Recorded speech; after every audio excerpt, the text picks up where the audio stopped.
इस टॉपिक में हम ये देखेंगे कि लीनियर रिग्रेशन को हम किस तरह से इम्प्लीमेंट करके एक प्रोग्राम बना सकते हैं।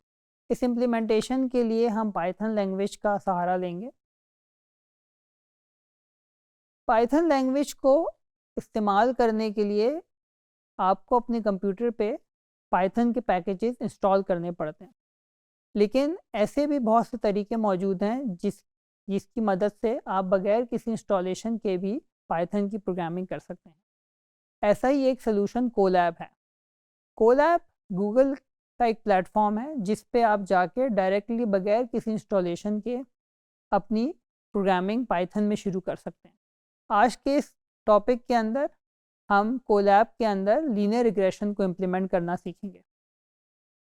आइंदा आने वाले टॉपिक्स के अंदर हम ये भी देखेंगे कि हम अपने कंप्यूटर पे किस तरह से इंस्टॉलेशन कर सकते हैं, बट एक सादा और आसान सलूशन कोलैब है, जिसके लिए अगर आपके पास गूगल का अकाउंट मौजूद है तो आप कोलैब को इस्तेमाल कर सकते हैं। अगर आपके पास अकाउंट मौजूद नहीं है तो आप जीमेल पे अपना एक अकाउंट बना लें और उसके बाद आप गूगल की इन सर्विसेज को इस्तेमाल कर सकते हैं। कोलैब के अंदर आपने सबसे पहले एक नोटबुक बनानी है और उसके अंदर आपने अपना कोड लिखना शुरू कर देना है, जैसे कि यहाँ पे दिखाया गया। सबसे पहले हम अपनी numpy की लाइब्रेरी को इंपोर्ट करेंगे, जिसे हमें मैट्रिक्स मल्टीप्लिकेशन, वेक्टर्स और इन तमाम कामों के लिए इस्तेमाल करना है। तो यहाँ पे आप देख रहे हैं कि numpy की लाइब्रेरी को इंपोर्ट किया गया, इंपोर्ट numpy एज np। एक और लाइब्रेरी जिसकी हमें ज़रूरत पड़ेगी वो है प्लॉटिंग की लाइब्रेरी मैटप्लॉटलिब, और मैटप्लॉटलिब में भी पाई प्लॉट की फंक्शनैलिटीज़ को हमने यहाँ इंपोर्ट कर लिए, matplotlib.pyplot as plt। हमारा यहाँ पे मकसद ये है कि जो मैथ हमने लीनियर रिग्रेशन के टॉपिक में डेवलप की थी उसको इम्प्लीमेंट करें पाइथन में। यहाँ पे हमारी जो मैथ थी उसका हमने फाइनल फॉर्म ax = b की फॉर्म में बनाया था लाइन फिटिंग की प्रॉब्लम के लिए। इस ax = b के अंदर जो पहली टर्म थी हमारे पास वो समेशन x² थी, उसके बाद समेशन x की एक टर्म थी और समेशन 1 की एक टर्म थी n टाइम्स। यहाँ पे हमने इसी चीज़ को इम्प्लीमेंट किया है।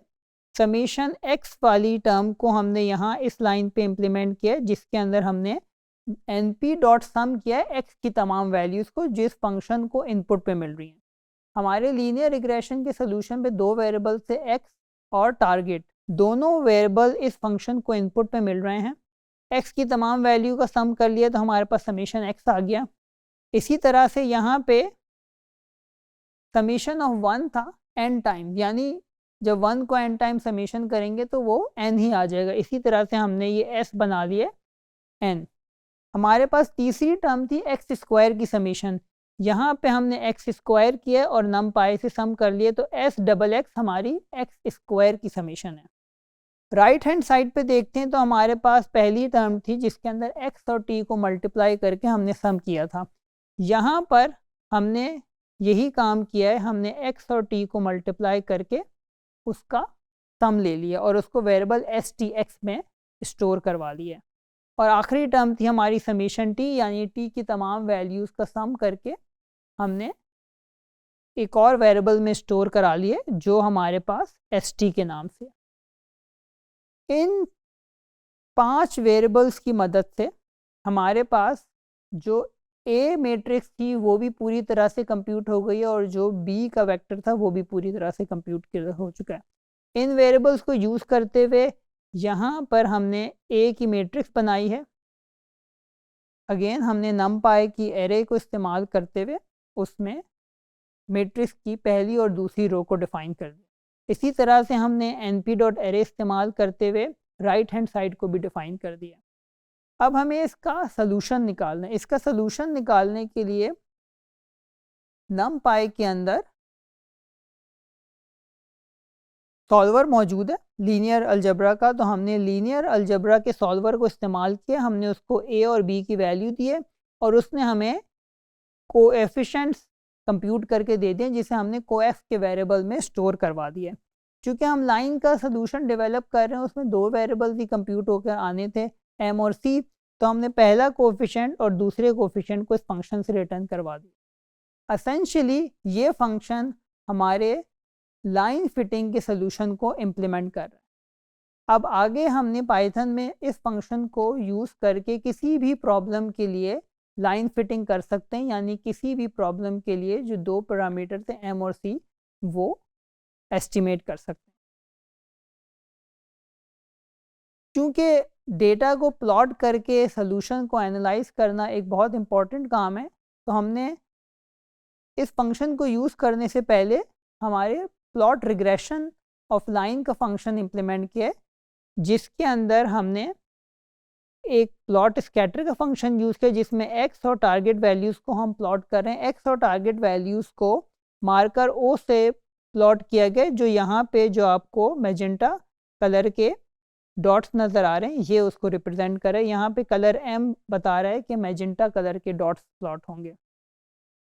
उसके बाद हमने प्रेडिक्टेड y वैल्यूज़ निकाली है, which is essentially equals to mx plus C. तो यहाँ पे हमारा mx प्लस सी इम्प्लीमेंट हो गया।